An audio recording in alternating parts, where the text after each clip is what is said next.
Yeah. All right, dude. Well, I got a couple of notes here. So, all right. You ready to get going? All right. So, hello, everybody. Back in the studio with Justin Brand. He came on, what's it been, a few weeks ago? A month? It's been about a month, yeah. And, man, glad you wanted to come back on. That's always... appreciate you having me. Yeah, I consider this like a collaboration. You know, I love... I tell some of my friends, I'm like, anytime you have something you want to podcast about, because, you know, I like doing just free form conversation, but I like doing these sort of planned podcasts where we have a specific theme And a topic. Right. Yeah. We did one the other day over Oliver Stone's JFK and The Irishman, Scorsese's The Irishman. Gotcha. Right. So it's cool to kind of, and we really dug into those films and the Garrison book. Right. And it was a lot of fun. I haven't read that I Heard You Paint Houses yet, though, but I'm going to. That's the book of The Irishman, like Garrison's book on the Trail of Assassins. It's the book that inspired JFK. Right. So, yeah. So we're doing sort of a history of the Civil Air Patrol, right? Which I'm going to be perfectly honest, I didn't even really know was a thing until I was like, why are you flying in that airplane, Justin? Like, what's going on with that, right? And you're like, oh, I'm in this. And I still, like, I had to go kind of like learn about it, you know? I keep seeing pictures of you in airplanes. What's happening there? It was, man. But, I mean, I think this is a great topic that people should know more about. I had some basic questions. This has inspired me to do some research even before we talked about doing this episode, because I was like, this is a historian. I'm like, well, that's an interesting concept. Sure. Right. So, absolutely. So and it's kind of a bit of a well-kept secret. I mean, it's not, I got into Civil Air Patrol through a friend that became the Arkansas Wing Commander, and until I saw the headline where he had been appointed to that position, I wasn't aware that it was out there. Wow. How old were you when this happened? Oh, this was, I've been in, it'll be 6 years in January. So, about 6 years ago. So, do the math there. I was 34. Okay. So, a little bit late to the game. And a lot of people start as cadets. I had some questions about that. Did you were not a cadet? No, you I was not. Yeah. So, so that's just something you do when you're school age, teenage? When does the cadet program start? Cadet program runs from 12 to 21. Okay. How do you get involved with that? Basically, you just find a local unit or a squadron and go check it out. And they usually have you attend a couple of meetings to see if it's a good fit, and then you put in the paperwork and join as a cadet. Okay. Yeah, that's. Do they do like marketing, recruiting? Is there like a model there that you feel like they follow? There is. There's a recruiting and retention program that is stronger in. Other places, some places than others, depending on the emphasis that it's given and how it's staffed and all that sort of thing. But do you feel like, just generally speaking, there's certain either regions of the state or regions of the country that it's more prevalent in? That's probably the case. I mean, obviously in your bigger metropolitan areas, you tend to have larger units, especially on the cadet side, where you have a larger pool, if you will, of potential members, and you get out into more rural areas where people are more scattered, and it would tend to get a little bit thinner. I can see that. Where is it? So where do you guys do like a drill or anything that you go to periodically? Most units meet weekly. The basic unit is the squadron. So Civil Air Patrol is divided up into 52 wings. So each state has its own wing, and then in addition to Washington, D.C. and Puerto Rico. So there's your 52 wings. Those wings are under 8 regional commands, and then that falls under national command. And the basic unit within the wing is the squadron. So, for example, in Arkansas, there are 10 squadrons scattered out throughout the state. Okay. You've got Little Rock, Fort Smith, Russellville, Rogers, Mountain Home, Jonesboro, West Memphis, Pine Bluff, Hot Springs, and Texarkana. So this is why you blow my mind, man. I can't believe you just named all 10 of those. Like I've been joking around with everybody the last couple of weeks. I'm like, we're talking about Rome. The guy across the hall knows more about Rome than me. but here we are. Right. But you did, man, that's fantastic memory. I can't believe you just rattled off all 10 of those, but amazing. So there's one here in Russellville. There's a small unit out at the airport, yeah. Do you ever network with one another? Where do you report? I started in the Little Rock Squadron 6 years ago, and have moved up about a year ago to the wing level. So I'm now at Arkansas Wing Headquarters, which shares the same premises as the Little Rock Squadron down at the airport in Little Rock. Okay. So yeah, and what's your weekly meetings? Is it more like the squadron? I mean, typically squadrons meet one night a week. The Little Rock Squadron I was in meets every Tuesday night from 6:30 to 9. Wow. So usually you have a senior breakout side, and they're doing their own thing. The cadets kind of have their own self-contained program going, on the other side. So seniors may be doing something like air crew training, ground team training, that sort of thing, professional development, depending on what's on the agenda for that night. And the cadets may be doing aerospace education or, their own ground team emergency services training, or just depends on what's on the agenda for that night. Let's say you're a cadet, or like yourself, you get involved in your 30s. Is there I'm sure there's like a pathway to a pilot's license that's a part of being involved? Well, it's not a requirement. I mean, anyone can serve in Civil Air Patrol and not be a pilot. I'm not a pilot. I fly as air crew. It's a lot of them are pilots, and on the emergency services aspect. And we should probably give a little bit of background in a bit on how emergency services and all that sort of thing works. You have mission pilots who fly the airplanes and run missions and do that sort of thing, but it's not a required component. But a lot of cadets do go on and get their pilot's license and are very aviation minded at the outset when they go into it. Some states do gliders as well, and even out in the West, there's been some ballooning that's gone on. So, really? Yeah. There's some hang gliding. Hang gliding, that's what you're talking about? I'm talking about gliders, like not hang gliding, a glider that's an unpowered glider that's towed up to altitude and then released from an airplane. Okay, yeah. Interesting. I've seen that. Yeah. Yeah, I was saying there's people do gliding off of, but more hang gliding off of the ridge there at Atkins, Crow Mountain. Yeah, I have a good friend from Perryville who hang glides quite a bit. Yeah. One of the greatest jiu-jitsu stars of all time died in a hang gliding accident, Holes Gracie. It would seem to be a risky activity. I wouldn't do it. Especially if you don't know what you're doing. You ever rappelled or anything? I have not. My dad used to do tons of it back in the day. Used to go up on the Buffalo and rappel and all that sort of thing. I've never done it. Heights are weird for me. Less so flying in a plane. I think I mentioned last time I've flown in one smaller plane. Everything else has been a commercial. Right. But heights are a little tricky for me. I like to avoid them. Yeah, having fallen off one house at one time, it's you should be careful up there. I guess it's the best advice I can get. Having made that fall one time, I wouldn't recommend it. Yeah, I like how when you're a little kid, you can jump off the roof of a house and stuff, though. Well, when you're invincible. Yeah. It's crazy. Yeah, I mean, I remember being invincible up to a certain point. And then a few years ago, I did something and got hurt, and I realized, Superman's not here anymore. So I'll be 40 in a couple of weeks, and I remember. I feel it. Dr. Charlie Bush, which you've had in class as well. He said something one time. It was like, when you're 22, you're going to stop recovering from injuries. And I remember him saying that, that was very specific. And then when I was 22, I broke my collarbone. Right. Which is and that hurts. Torn ligaments, so it's they say dislocated. So I'm like, oh, great. Just reset it. They're like, it doesn't work that way. Maybe we could, but it's pointless to do, but we could do the surgery and reattach it, but it's pointless to do. And I was just like, okay, whatever. Right. So as air crew, what are some of your responsibilities up there? Well, I mean, most Civil Air Patrol flight operations fall under the realm of emergency services. So Civil Air Patrol now is broken up into 3 major missions or roles. You have emergency services, aerospace education, and then cadet programs.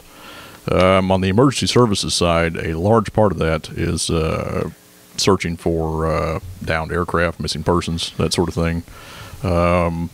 Every airplane is fitted with an ELT, an emergency locator transmitter, that when, the hope is when that airplane goes down or something happens, that ELT goes off and transmits a signal that can then be homed in on and searched for. We do a lot of disaster relief operations as airborne photographers. So, if you've got flooding or you've had a tornado and you need a damage assessment for, we do a lot of work for FEMA.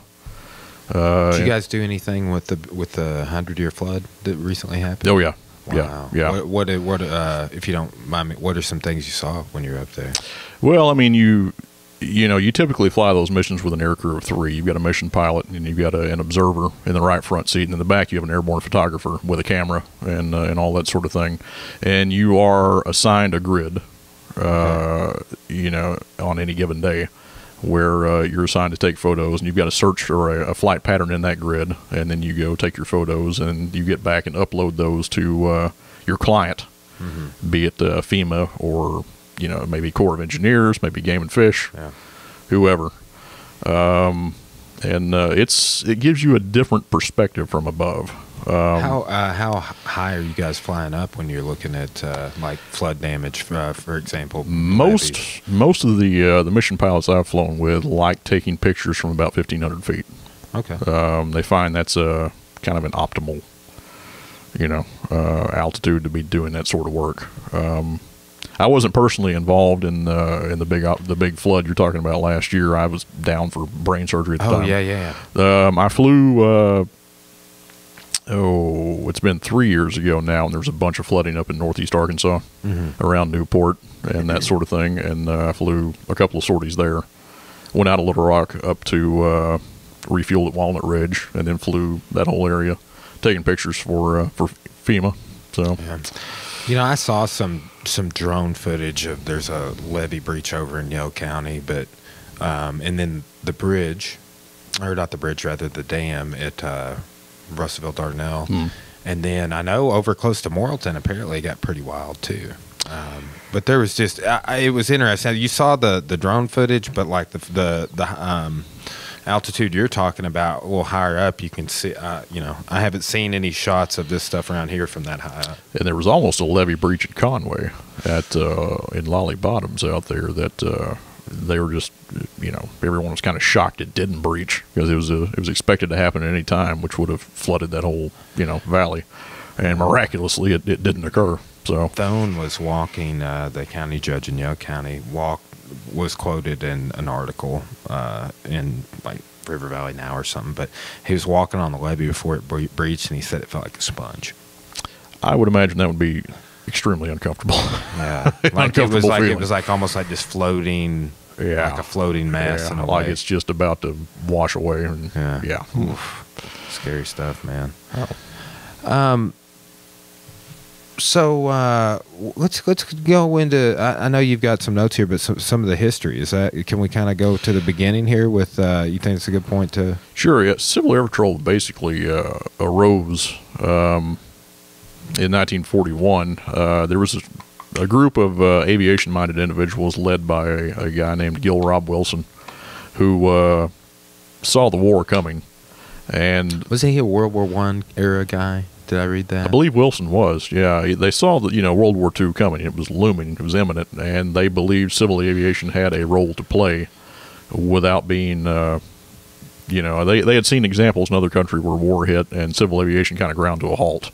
They didn't want to see that happen, so they sort of came up with a concept that it could be used as an auxiliary service and play a part in the war effort without just being grounded or, amalgamated. And that sort of thing. So, Wilson lobbied hard for its creation. At the time, Fiorello LaGuardia was director of the Office of Civil Defense, and they approached him with their plan. And, Civil Air Patrol wound up being created on December 1st, 1941, obviously a week before Pearl Harbor happened. Wow. Yeah, how ironic. Yeah. So, LaGuardia kind of got the ball rolling there. He was, of course, later mayor of New York, and LaGuardia Airport is named after him now. They were transferred from the Office of Civil Defense to the War Department in 1943 and granted status as the Army Air Force Auxiliary. Initially, they flew unarmed anti-submarine patrols off the East Coast and the Atlantic seaboard, down through all the way into the Gulf of Mexico. The old phrase they had back then was from Mexico to Maine. They had a base in Brownsville, and then 21 bases stretching all the way around the Florida Peninsula and up to Maine on the East Coast. And they also flew border patrol missions on the southern border and things like forest fire patrols and that sort of thing. Initially, they were unarmed off the East Coast, and then there was one particular incident where, a crew observed a U-boat that sort of panicked when it realized it was being observed by an aircraft and tried to dive and get stuck on a sandbar, and took a while to extricate itself, but got out of there before, armed forces could arrive to attack it. Mm-hmm. And at that point, I believe it was Hap Arnold that kind of said, we're going to arm these airplanes. I saw some sort of depiction photo. I don't really. What was like it was an armed. I guess it was like when they first armed them, but it was like a sweating airplane, like flying with the bomb. Right. But it was just a norm. That was a logo back then because okay, that's what it was. A lot of the light aircraft they had. I mean, they weren't really configured to carry ordnance. Mm-hmm. And they sort of came up with these bomb racks and sort of thing. And at first, I believe they carried 200-pound high explosive bombs, which, you'd pretty much have to have a direct hit on a U-boat. And later on, they were equipped with some better depth charges and that sort of thing. But, basically just jury-rigging bomb loads onto, civilian airplanes and going out there and looking for U-boats and, engaging that sort of thing. There were several planes lost and several crews lost. How? Through incidents or accidents or that sort of thing in American airspace and off the East Coast. Yeah. Well, during the war effort. Yeah. During that program. Wow. See, you don't, even taking World War II with Dr. Duncan, you don't really I don't ever recall it was like, hey, we're in Europe and then tomorrow we'll be in the Pacific. Right. Like we didn't really go on to, other than there's German U-boats in the Atlantic and the Gulf, that's just kind of a passing thing. But so what you're saying is Americans died in these areas they were patrolling. In the American theater. Yeah. The American theater of operations. The Civil Air Patrol received campaign credit, and today our flag flies the American campaign streamer for service in the American campaign. So you had the American campaign, you had the American theater, and then you had the European, North African, Middle Eastern theater, and then you had the Pacific. And each one of those has a different service ribbon and campaign streamer. So, CAP operated within the American theater. And those, I should clarify, those fatalities and lost airplanes were not due to combat action. They were due to incidents and accidents and that sort of thing. What would you say would be an incident, or did any of them that you recall during this time? Well, if you had an incident of like, mechanical failure or weather. Bermuda Triangle. Or can't vouch for that. Don't know. Oh, man. That's like, I'm going to have to go see if there's any documentaries about Civil Air Patrol over the Bermuda Triangle now. Right. There's been so many. Over the years, I've seen a few different ones. It's like I've never really bought into it, but the most recent thing I saw was that somebody was saying Atlantis is in Bermuda.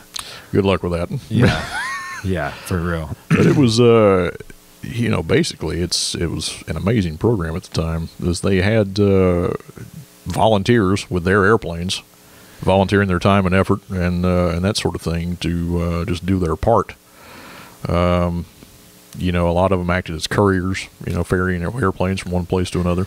Did I read somewhere that, and this may not have been in wartime, but I was so fascinated too about looking into CAP in the Cold War. Mm-hmm. But I read somewhere about them flying transplants as couriers. Yeah, we CAP still does. Wow. Flies, donor blood, tissue, sometimes that sort of thing. We are still utilized occasionally for that. Do you, let's say in that instance, is that within state? Do you ever go out of state? I have never flown one of those missions. My understanding is that would be done, when something is time sensitive, and obviously an airplane is faster than a car. What about a helicopter? CAP does not operate any helicopters. But is it, like how they med flight people? Like we've got a helicopter at St. Mary's that will med flight people to Little Rock periodically. Would it be about the same amount of time for each aircraft, do you think, or do you know? Probably depend on the helicopter. Okay. If you've got a jet-powered helicopter, that some of those things are pretty fast. Yeah. But yeah, donor missions like that do happen. And it basically augments those efforts that are flown by medical helicopters and that sort of thing. Mm-hmm. Like right now, I mean, there's a lot of CAP missions go on where they're flying COVID supplies, test kits, PPE, that sort of thing. Mm-hmm. They're ferrying a lot of that from point A to point B and sort of contributing to that effort. It's in this it is kind of an apples to oranges comparison, because I know that the key difference is that one is actually associated with the military. But what would you say the difference is with CAP and like the Air National Guard? Okay, so Civil Air Patrol is part of what the Air Force refers to as the total force. The total force encompasses the active duty Air Force, the Air Force Reserve, the Air National Guard, and Civil Air Patrol. The distinction there is that Reserve and Guard members are military members. We are civilian auxiliaries. Okay. We are part of the total force, and we serve a domestic mission for our country and our communities at home, but we are not a military component. Mm-hmm. We wear Air Force uniforms with different insignia and that sort of thing, as well as corporate uniforms. I mean, this is a corporate working uniform. Huh. But we are not military members, subject to the UCMJ and that sort of thing. Can you tell me about the insignia a little bit? Well, that's the CAP seal there. It looks kind of like Space Force. I don't know. I was like, this kind of looks like the Space, but I didn't look up the Space Force logo. It just reminded me. I was like, but I feel like they kind of ripped off all of the logos and the Star Trek logo to make Space Force. Gotcha. Yeah. Now this is the CAP corporate working uniform. It's very, very comfortable to fly in, especially during the summertime. Usually in the winter, I'll put on a flight suit or something a little bit heavier. But this is a very utilitarian, functional uniform. Yeah, it kind of had tactical pants on. Yeah, I noticed that's your. Which you can wear tactical pants or slacks. I like the tactical pants because I like pockets. So it's a personal preference there. Are there any things you always carry with you when you go on board? Well, you need a headset. Okay. Obviously, I carry a big Ziploc bag in my pants in case I have to deploy that for air sickness. I've never had to deploy my bag. Been close a few times. I've never been that ill up there. It's from certain maneuvers or what? Well, I mean, especially if you're riding in the back seat of a small airplane like that, it's a lot rougher, and you feel it more than being up front. If you're prone to air sickness, I've seen it happen. But I'm not especially susceptible. I mean, I'm used to being in boats and that sort of thing. It really doesn't get to me. So headset, bag. Usually a bottle of water, depending on how long you're going to be up there. But you sort of have to measure that against, obviously there's no bathrooms up there. So you got to kind of monitor your fluid intake based on when you're going to be on the ground next time. How, I know it's got to vary depending on what you're doing, but like how long do you typically go up? I mean, 2-3 hours at a time? Is there like how much fuel you have to work with type of equation or what? Yeah, I mean, you may be up for a couple hours. That mission I referred to, we flew in 2017 for flooding in northeast Arkansas. Those two sorties amounted to 5.5 hours altogether. You can break that in half, basically, with a stop in the middle for fuel and bathroom break and that sort of thing. Mm-hmm. It just depends on the mission, really, and what you're doing. Yeah.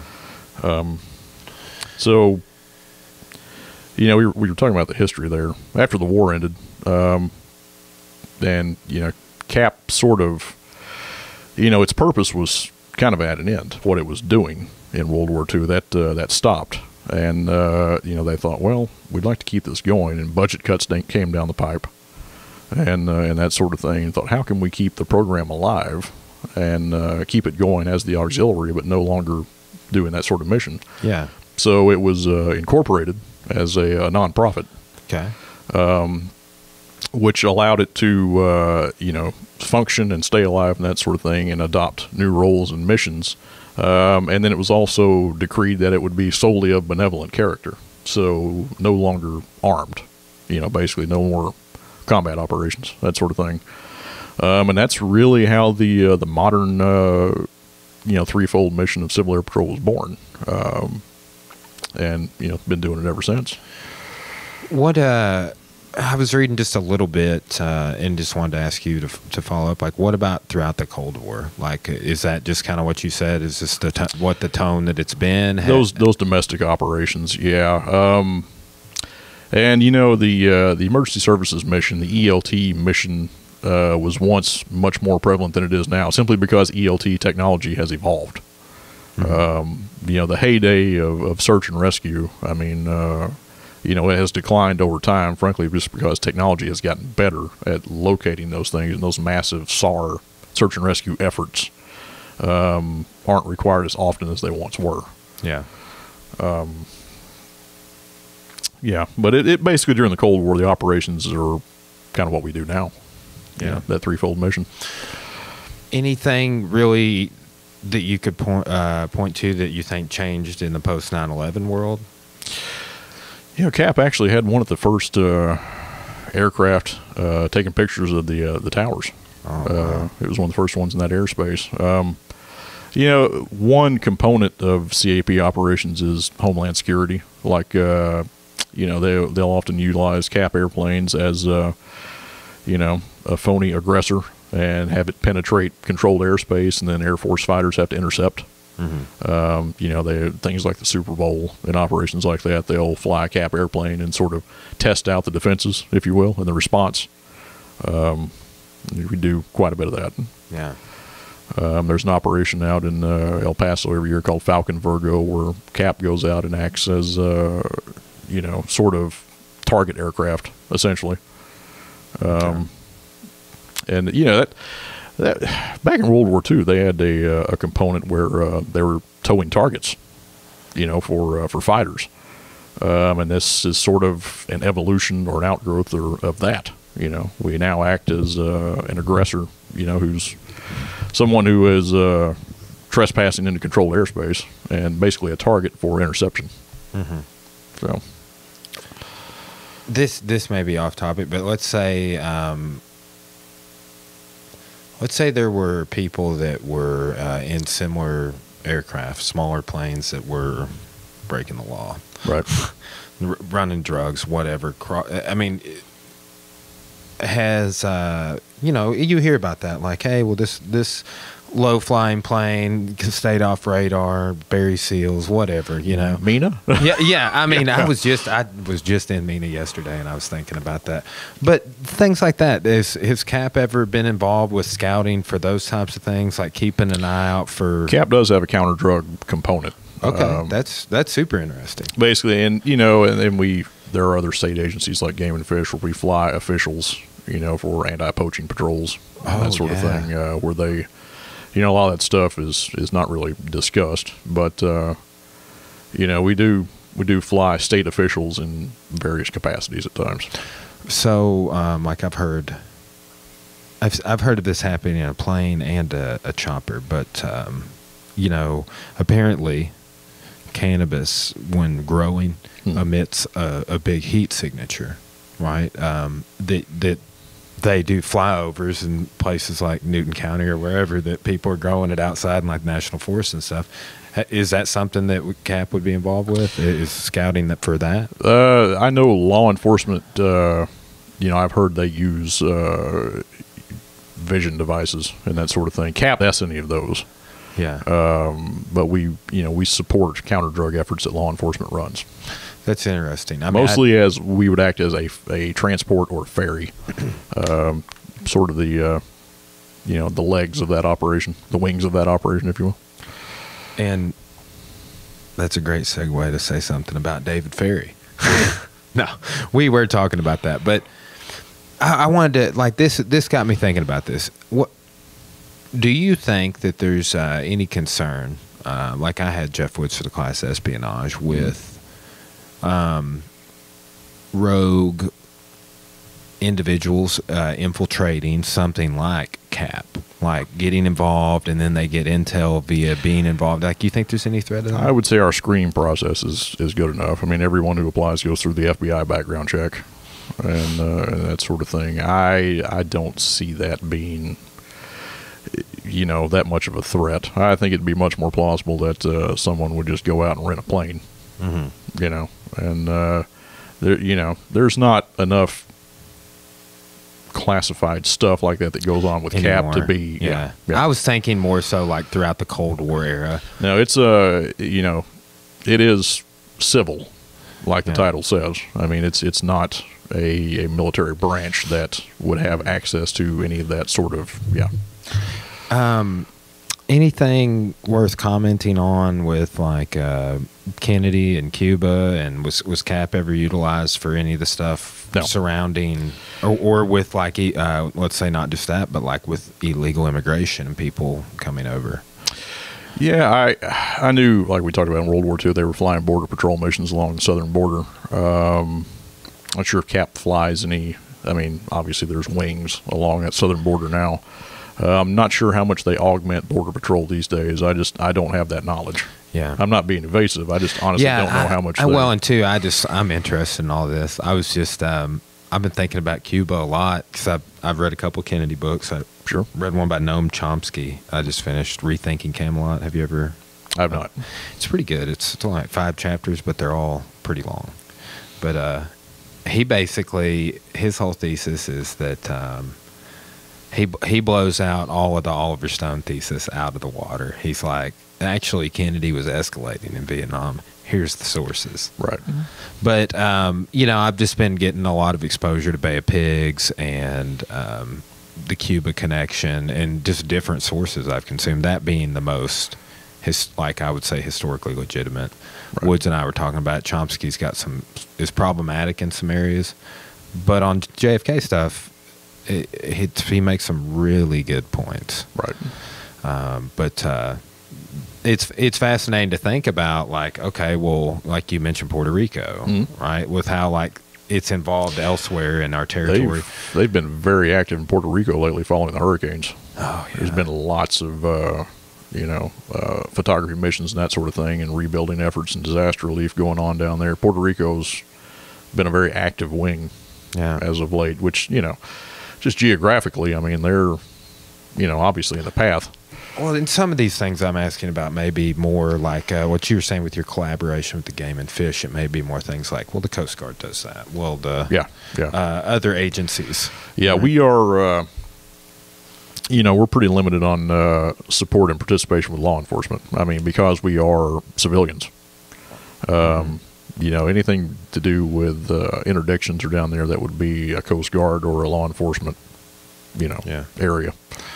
Yeah, I guess it would. It's interesting. I guess like my number one inquisitiveness with this is, in Arkansas it would be different, but on these coastal regions, like we were talking about before the podcast briefly, just about the Gulf in general, but like CAP in those areas on the coastal regions would like you're saying, they would spot hurricanes and do things like that. It's very interesting. Yeah, one of the biggest operations CAP ever undertook down there was disaster relief after Katrina came through. Ooh, wow.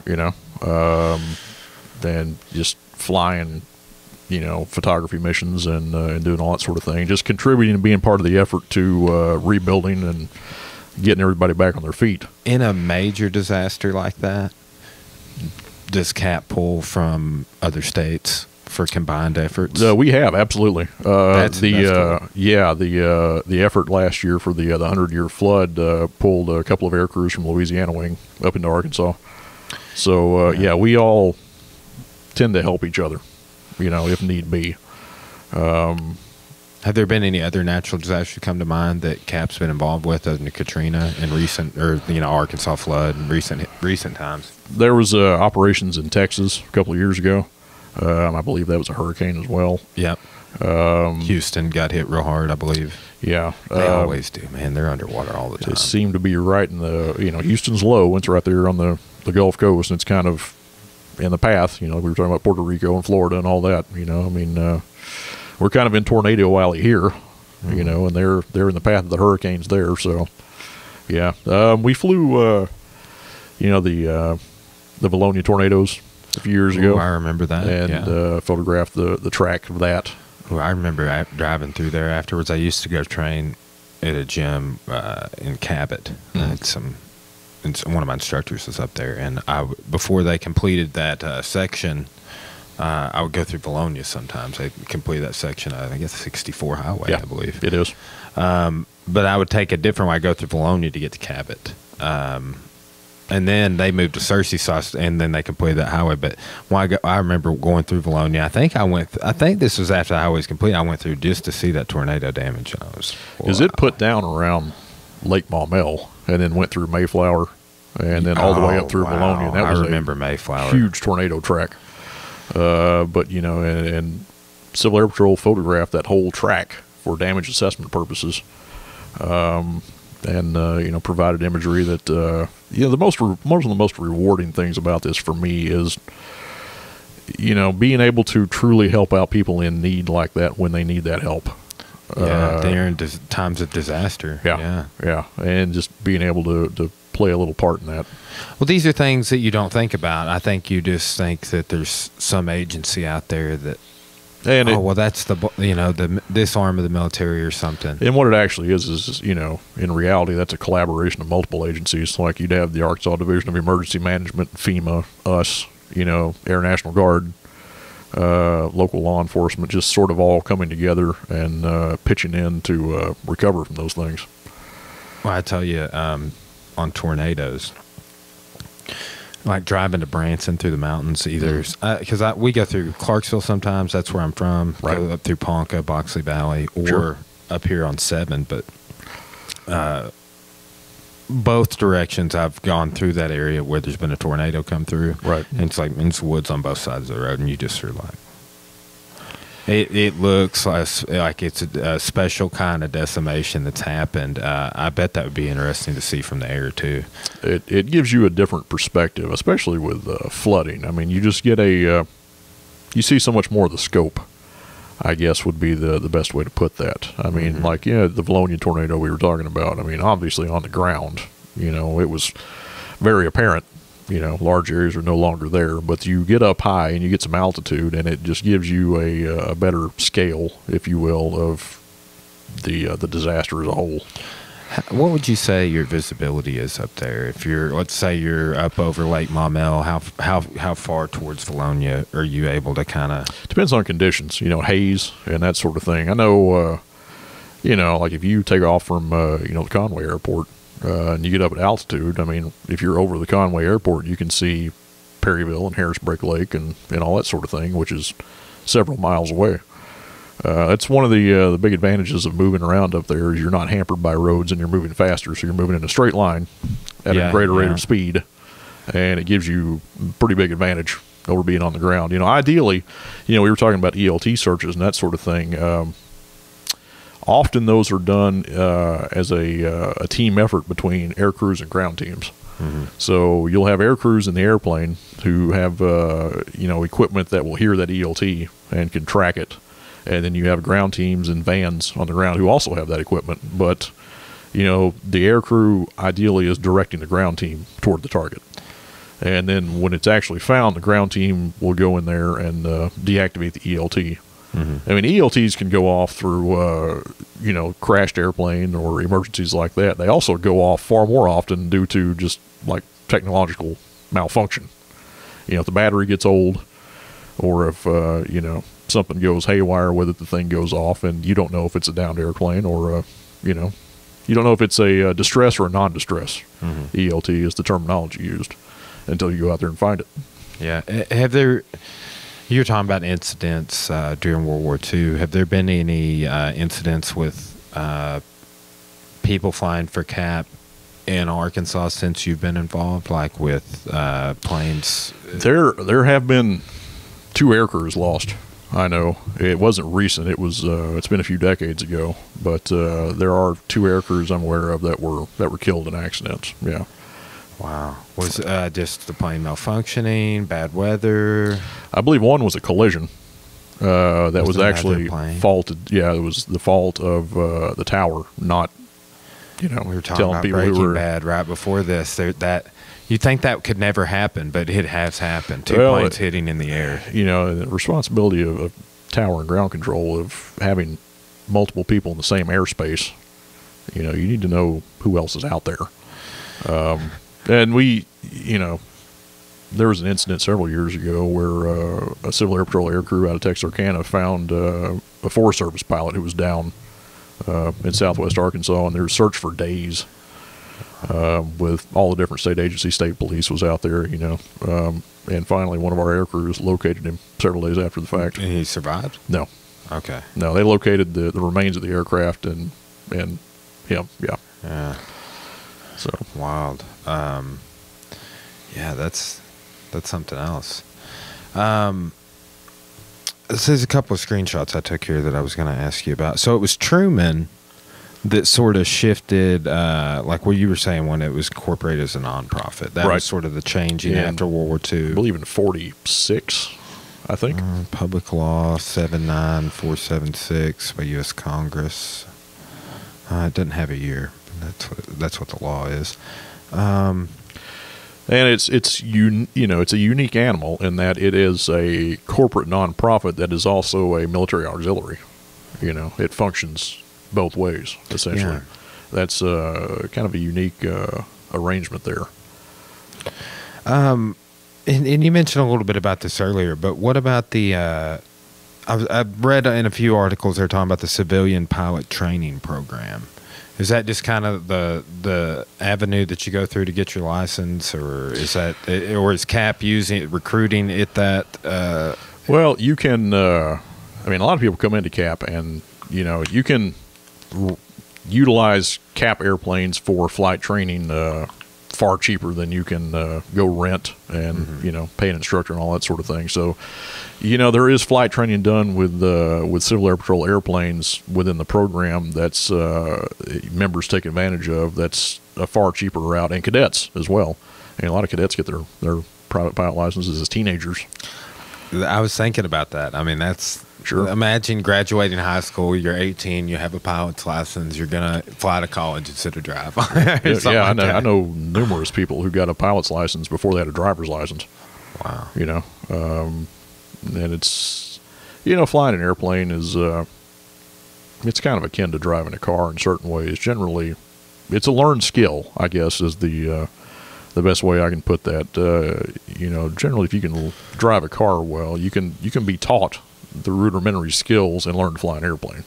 What's for you, or for other people that have been involved? What are some of the harder aspects of flying? Well, for me, it was just adapting to the environment. I mean, I've never flown commercially, ever. You said that on the last. Yeah, that's I'm kind of a rare breed, and I'm really not sure why that is, but I just haven't. The occasion has, but all my flight has been in civil aviation, and it's a different sensation. You feel the physics of flight much more in a smaller airplane than you do in a big. Sure. Yeah. An airliner's pretty smooth compared to getting up there in a light aircraft. Mm-hmm. And it's just acclimating yourself. And if you're prone to, like I said, motion sickness, car sickness, seasickness. I haven't been, but what you were saying with being in the back seat of a car, right, is one of the only times it's I've different. And like a back seat on the pig trail. Same way in a small airplane. Yeah. You feel it more in the back. Yeah, that's wild. Than you do up front. Like I said, I've prided myself on never having to deploy my emergency bag, but it's in one pocket of my flight suit just in case. Yeah. Have you been up when other people have gotten airsick? I have not, fortunately. It'd be one of those things like I've never had this, but I've been like on a bus with somebody that got sick, and then next thing you know, 2 or 3 other people were throwing up because that person threw up. I would not want to be in the cabin of an airplane with that going on. Just from yeah. That's This is such an interesting topic because even when you, like I said, when you first started telling me about it, I had really no clue. I had to kind of go look it up, and then it's like one of those things when you hear a word that you never heard before, and then you hear it all the time. I started. Like they were talking about Cap in the Oliver Stone JFK movie. You notice it more. Yeah, and I was like, I know what you guys are talking about. I suddenly know what that means. Yeah. But, and I'd seen, I mean, it's literally like one of those things with the new word. I had watched, we were going to do this JFK podcast I was telling you about a long time ago. Right. And my buddy Thurman, he's got his master's degree. He had they had a daughter. And like we had it scheduled. And I was like, "Hey, you sure you're kind of close to the birth date? You sure you want to do this?" And he's like, "Oh, it'll be fine. I'm real excited about it." And then she had the baby, so we had to put it off. But then, that was a year ago. Like he had just come on the podcast. I saw the thing a year ago for the first time, and then I talked to you about Cap, and then I'm watching that Oliver Stone again, prepping for this or for that podcast, right? And then they're talking about Cap, and then when I was listening to the Garrison book On the Trail of Assassins.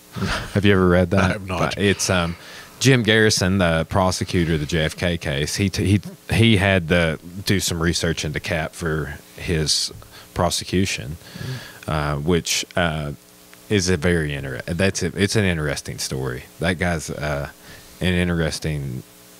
The whole thing is interesting. Not like I'm like that. He has it all figured out. I have my problems with what he did, but it's still fascinating. He raised a lot of great points, but messed up a lot of times too. So right. It's and if you haven't listened to it or read it, it would be worth your time. I think if you're interested in US2 era, JFK, Civil or Cold War, Vietnam. Sure, right. It's in that wheelhouse, right? But yeah. What are some? When did you first hear about Cap again? Like when did you first start wanting to get involved? 2014. I had a good friend who became the Arkansas wing commander, and I just I asked him. I said, "Hey, what is this and how does it work?" And he directed me to the 42nd Composite Squadron in Little Rock. Mm-hmm. And I went down there, attended a few meetings, decided, I wanted to be a part of it, put in the paperwork and the background check and all that sort of thing. And the paperwork went through in January 2015. I started the squadron as an assistant personnel officer and admin officer. And then a couple of years later became deputy commander for seniors. So you have... in Composite Squadron, you have the senior program, which is the over 21. You have the cadet program, 18 to 21, or 12 to 21. So I was deputy commander of seniors for a couple of years, and stepped down from that when had a brain tumor there, and kind of had to take a little bit of a break. And then since last October, I've been director of personnel for the Arkansas wing. So let's say your friend, like the wing, you say he's wing commander. He was, yeah. What's higher? What's above that? So in the hierarchy, I mean, the basic, levels, you have flights and squadrons within the wing. Some wings are large enough that they have groups as an intermediary command level that have a few squadrons underneath them that report to the wing. Arkansas is, I'm talking like Florida, California, Texas, bigger wings. Arkansas does not have the group structure, so our squadrons report directly to the wing. The wing reports to the region command, so Arkansas is within Southwest region, which comprises Arkansas, Louisiana, Oklahoma, Texas, Arizona, and New Mexico. Wow. And then there are 8 regions within the U.S. that report to national headquarters, which is at Maxwell Air Force Base in Alabama. You are a geography guy, though. Yeah. That's like, you got these. Does it show? You got these places down. I was like, earlier, my mind was blown, but I was like, well, okay, he's got the huge geography. Yeah, my brain sees maps, So do you think that had a little bit to do with you? Like, once you got up there, you're like, we got a grid down here. Like, I mean, it's, being a map nerd. Doing the ground team operations and the aircrew operations is fun from that aspect, because I've always been pretty good at navigation, understanding how that works, and getting up there and seeing it and knowing where you are and how you're oriented with the map and the terrain is, for a nerd like me, it's appealing. What you ever have any background or experience aside from, I'm sure, with some of your classes with like GIS, like or map making? Or I've played around with GIS a little bit. Yeah, I've made a few maps in GIS, and it's still kind of an emerging technology to a certain extent, you know. And it's but it's very, I mean, it's a field that's going to become more important over time, I believe. Yeah, and two, I will tell you, I would like to be able to make my own maps, Right. for being a historian, and Buy ArcGIS and download it, and it's you know, get yourself a tutorial book, and it's eventually I will definitely do it. For what the direction I'm wanting to go with, like some history podcasts I want to do, and like there's this one map I have of Napoleon's Egypt campaign, but it's got everything on the map. It's got the whole thing. It's like it's so hard to break down everything that's going on this particular map. I think it actually might even be in this book right here. right. But I'm like, okay, I need 4 versions of this map. Like the map's covering the 2-year time period. It's covering the Syrian campaign. And GIS allows you to do that with overlays. Yeah. You know, you can customize that and add or take away whatever you want in those different layers. It's all GIS is based around layers. You know, Like you build Photoshop almost. Yeah, you build those layers and then you put them together. So you've got your base layer with your terrain or whatever, and then you've got a layer with roads and rivers and that sort of thing, and then you've got a layer with points of interest or cities and whatever you want to have on there, and then you combine those and create your map. I heard, and this could, I don't remember where this information came from, but somebody was telling me that they were hanging Swain up on making maps and saying that he needed to do other things other than make maps, and I'm like, what do you want the guy to do? Like he's a map guy. He's like, a geographer. In terms of like that versus scholarly publications of articles, but several of the maps I've got from Dr. DeBlack for Arkansas history were made by Swain. Right. Several. So even some of the maps in the new Arkansas textbook. It's like, you know, we're doing ground team missions with CAP. I always take my, I have one of those gazetteers. What's that? The Arkansas Gazetteer, that's the big atlas. I think DeLorme puts one out for every state, but it's a very detailed map down to, it's got all the county roads and everything labeled, you know, and how we used to get places before iPhones. Yeah. And I'm kind of an old fashioned, you know, give me a paper map. I mean, yeah, you know, phone maps have their uses, but you also need to know how to navigate through other means. You know, if they throw you out in the woods with a compass and a map, you need to know how to get out of there. So, and how to shoot azimuths and do all that sort of thing and mark a point. Yeah. Ranging is such an interesting concept to me. Are you familiar with David Goggins? I'm not. He's a Navy SEAL. He went through BUD/S 3 times before becoming a SEAL. He got injured. Persistent. But then he went through Delta Force and Ranger training. Impressive. But with Ranger training and Delta Force, I think it was Delta Force that he didn't make at all because he kept messing up the ranging part, like of being able to map his way in and out of somewhere over 25 miles of distance or a certain amount of time. Right. And he would always come up off, you know, a little bit to the west of where he needed to be, and you know, and then he has to climb this big ridge and come back down. So, but that's, I mean, like what you're saying, that's an elite skill. Did you ever Eagle Scout or anything like that? I was a Cub Scout when I was a kid, but did you gain an interest in some of this stuff at that time? Like, how did you get interested? I think that interest was independent of that, honestly. But I mean, the map reading and navigating is still, you know, if you do ground team work with Civil Air Patrol, that's an integral part of what you're taught. Training as a ground team member is doing map navigation the old-fashioned way. I mean, yeah, everybody today kind of cheats and does it with their phone. There's nothing wrong with that. But there are instances where you need to know how to do it the old-fashioned way in case you find yourself in that situation. Yeah. And, you know, like I said, for me, for a map nerd, it's interesting getting out there. I love getting out there and navigating around, knowing where I am and where I'm going to come out, you know, point A to point B. You, you do a little bit of that just like on the ground in your free time? You like going hiking? You like doing stuff hike like quite that, a bit. camping? Yeah. You know, grew up camping and I hike state parks quite a bit. You know, like you will do with Civil Air Patrol, we'll do staged or exercises, you know, in the National Forest.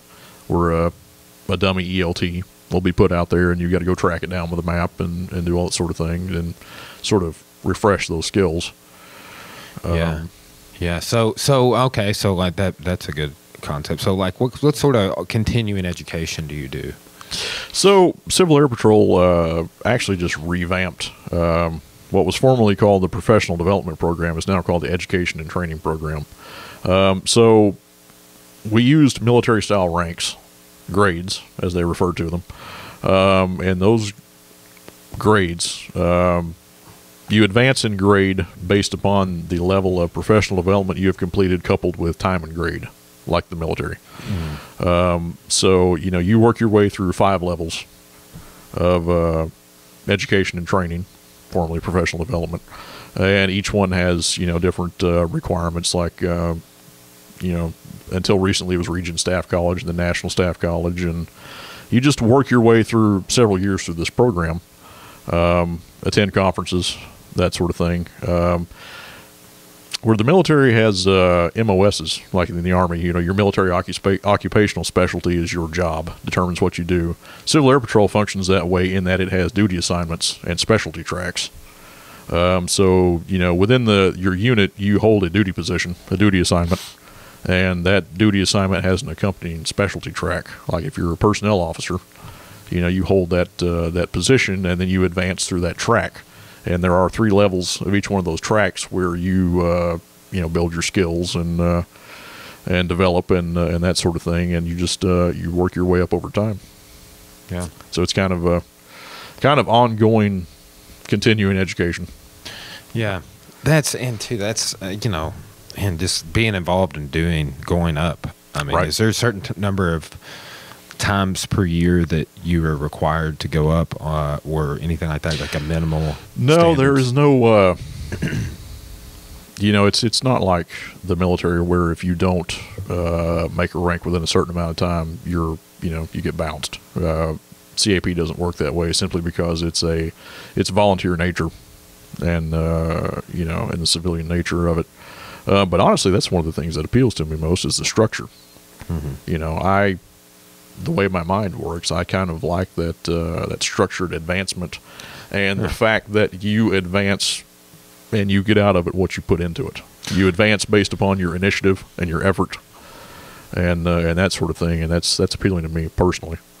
Do you see getting involved with Civil Air Patrol, military types, military people, retired military, or does that typically that's their path? And We have both. I mean, you have people who have never served or weren't able to serve, like me. That CAP kind of scratches that itch for them. But we also have a lot of people who are, either active duty or Guard and Reserve or retired, who sort of volunteer with CAP on the side and do that in addition to their military stuff. And you get a lot of former military pilots, retired pilots, who are a tremendous asset. yeah, that's what that's what I was thinking. Yeah. You get those people coming in. CAP has developed an NCO program that originally was catered to former military NCOs, non-commissioned officers, to basically bring in that wealth of experience and knowledge and ability, and add that as an asset to the program as well. So, yeah. Here's kind of a couple weird questions. Talked about the cadet program a little bit. Right. Talked about some people have been involved. Like, what are there a lot of women that get involved with cadet? Oh, sure. Yeah. Really? Wow. Okay. Yeah. That's cool. Yeah. It's very, very accommodating in that aspect. Has it always been that way? Is the next? Well, I suspect. I mean, there's been women going back. Even World War II, there were female members. That's awesome. And that has increased over time as society has changed, but women have always been an integral part of the program. And, that just sort of the female involvement in everything else and those doors opening, CAP was kind of a groundbreaker back there. And having, you had like the women's auxiliary, what was it? There was the WACs and the WAVES, the naval auxiliaries and the Air Force auxiliaries, and CAP always integrated female members, and it's just grown since then. Yeah. And improved since then. So, what about this would just be like my historical mind chiming in, which I'm sure you can empathize with. But what about you saying as society changes, more and more women are being involved, particularly after World War II. It's like, I mean, you see, like, well, after World Wars, women get more involved in a lot of things, you know. Well, What about African Americans as a demographic? Like, do you see that come in more post civil rights, 70s, 80s, or historically, I really can't vouch for that. I mean, I know now. I mean, you have people from all walks of life. There's a heavy emphasis now on diversity within CAP. And, you know, in the 6 years that I've been in, I mean, it's a very diverse group of individuals. That's awesome. I mean, you know, you have people from all paths who come together who want to volunteer their time and their efforts to do something worthwhile. And CAP offers, you know, an avenue for that.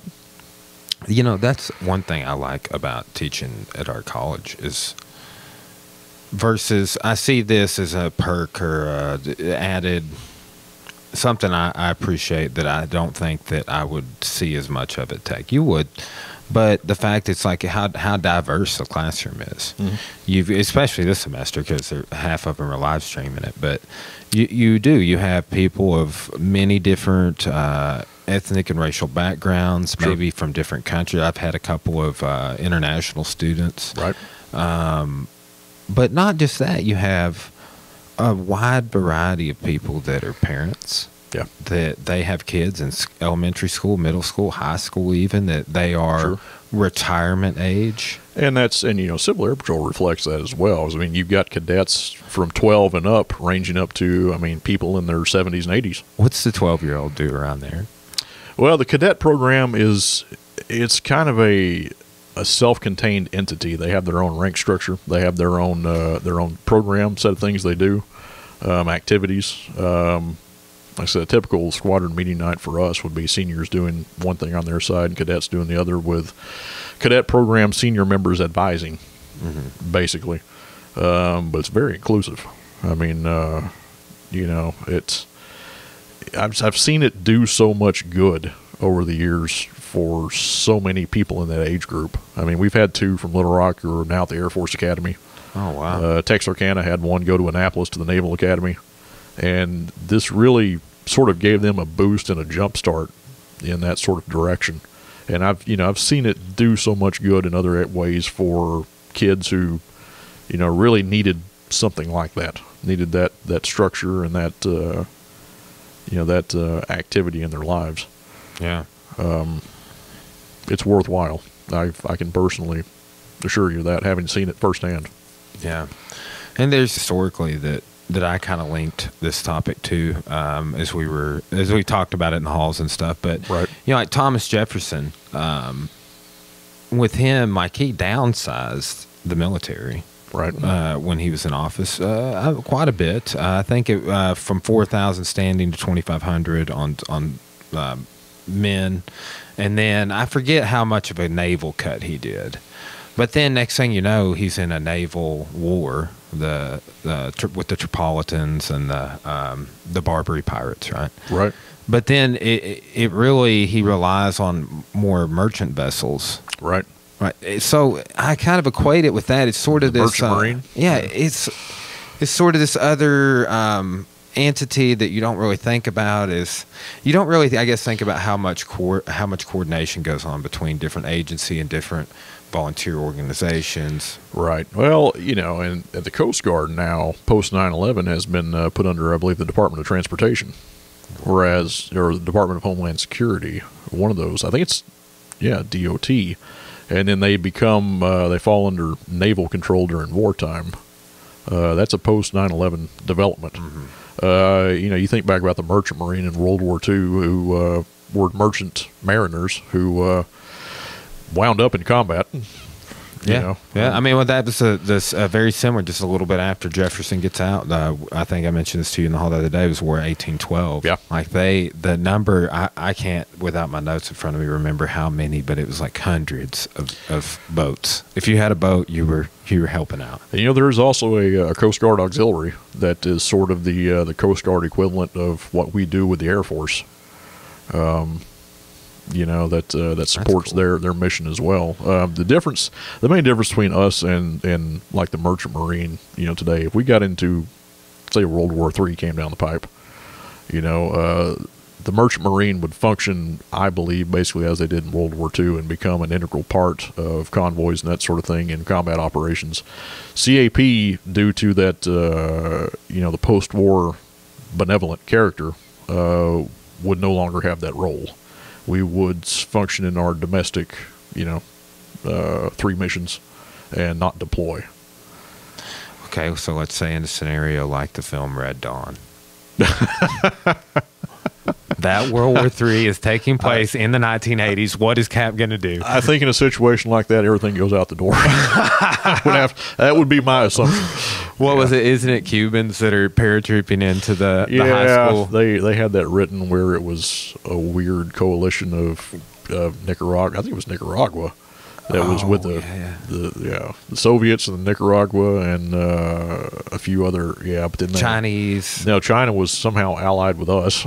Oh, okay, would not happen. I remember them. The pilot that gets shot down. Powers Booth. Yeah. That's such a man. I really like that film. Oh, when you're a kid in the '80s, it's the best movie ever. So, I mean, too, I know we joked around this a time or two, since your middle name is the name of Keanu Reeves' character in Point Break 91. Yeah. I can't believe that. Both those movies we're talking about, they remade, and I hate both the remakes. Do you? I just, Point Break, I don't even want to acknowledge it, really. But I do now. Some people think you want to pretend that doesn't exist. When it came out, though, I'd be talking about the 91 version, and people would be like, that new one? And I'm like, no, we don't talk about that. I tried to watch it, but the character's trying to act too much like Keanu Reeves from Bill and Ted. Yeah. And I'm like, dude, you just be yourself, man. Don't try and act like Keanu Reeves playing this role. You know what I'm saying? It was a little awkward. I get it. And then Thor was, I think, Patrick Swayze's character in the new Red Dawn, the guy that plays Thor. I didn't even know it had been remade, actually. Around the same year, I think it was like 2015. It might even been sooner. They remade Red Dawn. Yeah. Right. CAP, it really is unique in those domestic missions. You were talking about involvement compared to the Merchant Marine, all that sort of thing. It plays a more vital role in domestic operations like that than a lot of people realize. A lot of people don't know that we're there, or if they do know we're there, they don't know what we are and what we do. That was with me. But there's a lot more going on, and it is kind of I don't want to say best kept secret, because we don't try to be a secret. We obviously try to recruit and all that sort of thing, but a lot of people just aren't aware of what's out there and what's going on. Let me ask you this. This popped in my head a couple of times, but let's say, I know it's a nonprofit, right? But even like we have a nonprofit here at the gym, and I'm able to pay some instructors and do some things. Is there anything like that? I mean, there's got to be a lot of manpower. There are a small handful of paid staffers, mostly at national headquarters at Maxwell Air Force Base. I know in Arkansas we have There's one full-time position and one part-time position. Mm-hmm. There's a small handful at in CAP, but the vast majority are just volunteers. Yeah, well, that's what I was thinking. Most of the national staff positions, a lot of them, those are volunteer positions as well. It really is a community of people who want to serve. Yeah, I mean, yeah, that's great. I mean, I love the concept and idea of altruism. Like, I just want to help. I don't need anything in return. Maybe my involvement will bring about some good in the world. Just like, I don't expect anything back. I'm just trying to help. And, volunteer service, I mean, Civil Air Patrol has its core values, which are integrity, volunteer service, excellence, and respect. And volunteer service is, you've got to have the heart of a volunteer to put in the effort and and do that sort of thing. And the cliche is, you get out of it what you put into it. Well, like other volunteer organizations, that is the case. You really do get out of it what you put into it, and what you make of it.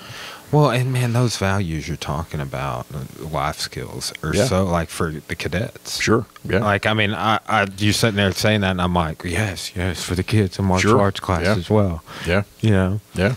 But that's cool. And too, like when you're talking about it, I was equating it to Scouts, Eagle Scouts. Like it just. And you know, at that age, I did Cub Scouts as a kid. When I was a teenager, I did ATA Taekwondo, and they both got a good sidekick. They both offered. It's been a while. It's probably still if I didn't, break something in the execution now. But, it provided something for me at that age that is akin to what the cadets in the cadet program get, structure and goals and those core values. It's a worthwhile endeavor. And like I said, I've seen it do so much good for so many kids and really jumpstart, the rest of their lives in several cases. Where'd you train Taekwondo at? Conway. Yeah. Was Hollanders? Yep.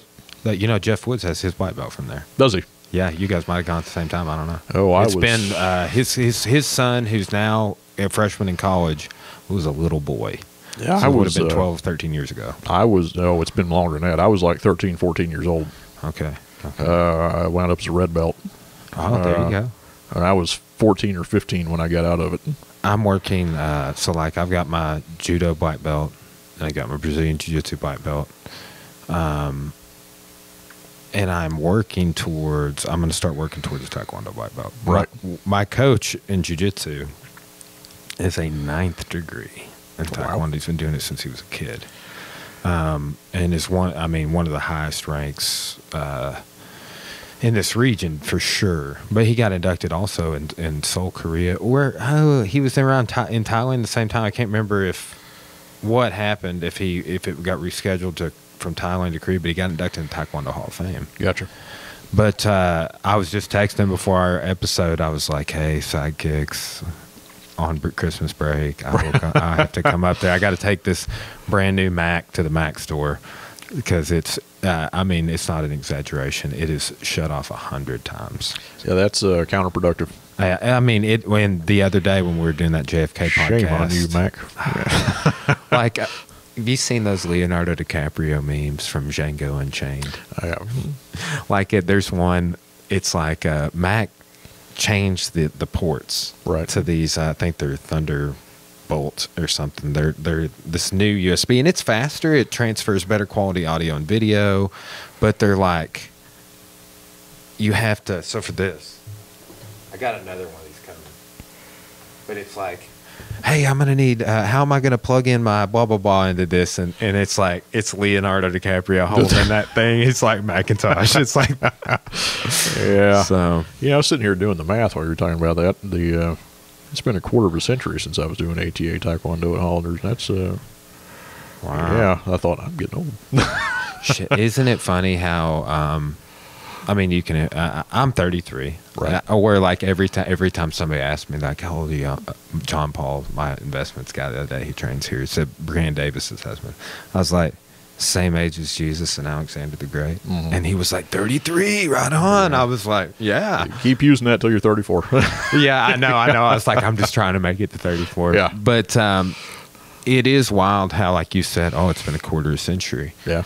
I'm 1/3 of the way through my life. It's like, or that was 20 years ago. Yeah, and you talk about the cadet program. I've seen cadets who have gone through the whole thing from 12 to 21, and it's a big chunk of their development in their life. Yeah, that's what. Yeah, like literally when you're saying that a minute ago, I was equating that to what kids get from martial arts. They have the option at 18 to transition over to the senior side. You can stay until you're 21.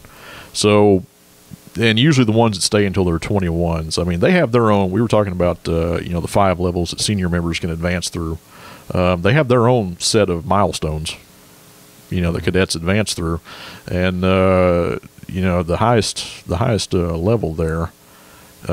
It's called the Spots Award, named after Carl Spots, the Air Force general. Which equates with the rank of cadet colonel. So usually, some of those older cadets stick around to finish out their spots and max that out. And get all they can out of it before transitioning over and then becoming senior members. Yeah. Yeah. You know, and it's just, it gives them a series of goals that are attainable and that they work toward and complete all those things. And it's, yeah. Yeah, that's yeah. This is something people should know more about. Yeah. If any of the podcast does anything, I'm like, a great idea to do this podcast. Disseminating good information. Yeah. Yeah. Yeah. I mean, the world these days needs more of that. You know, those core values, and you know, I think kids need that that structure and sort of a something to help them develop, and you know. When weren't you saying that? Okay, so your grandpa was in World War II. Yes. Your dad was in Vietnam. Right. And you had flat feet and couldn't enlist. That's the story, right? Yeah. So that's fascinating though. Like, and how long was it after you had kind of gotten through that part of your life that you found Civil Air Patrol? Oh, it was a good decade. It's like one of those things you really wish you would have gotten into it sooner. Yeah, I wish I'd known it was around before I did. Mm-hmm. You know, it would have. You know, I wish I had started earlier, and it would have filled that void a bit more for me that was there in my, especially late 20s and early 30s. Mm-hmm. You know, yeah. Because when you were becoming a realtor and stuff like that. Yeah, as I really started having the feet issues. I mean, they were always there, but in my early 20s, that's when the tendons gave way, and I got them fixed. It took 4 surgeries to fix them, and it just spread out over 2 or 3 years. It messed with your Achilles tendon? No. Okay. No, the posterior tibial tendon. They didn't mess with any of my soft tissue. They messed with bones. Posterior is outside or inside? Inside. Okay, yeah. Wraps So it's around like the that, inside. that inside arch, yeah. Yeah. Okay.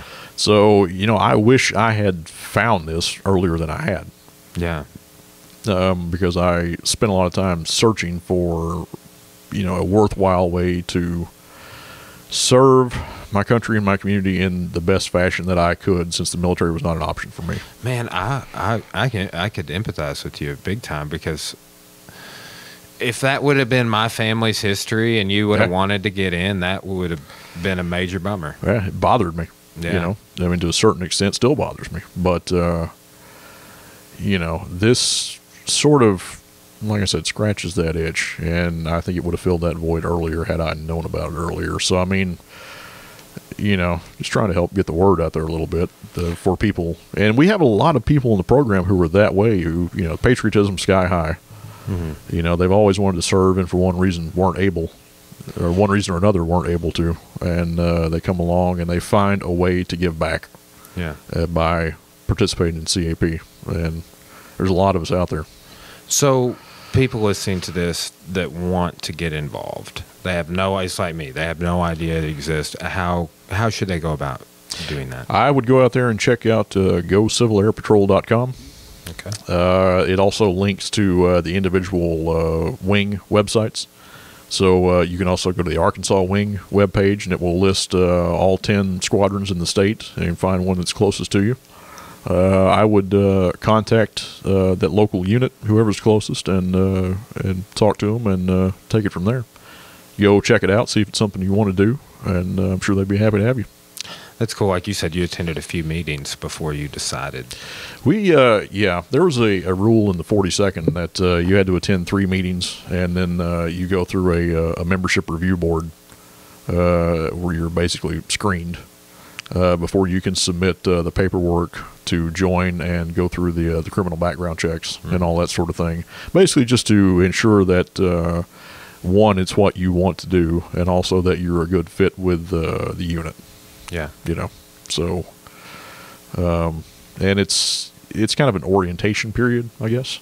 And then that first level of education training, level 1, really focuses on educating the member on how the organization works, the history and all that sort of thing, and getting them oriented for what they need to know.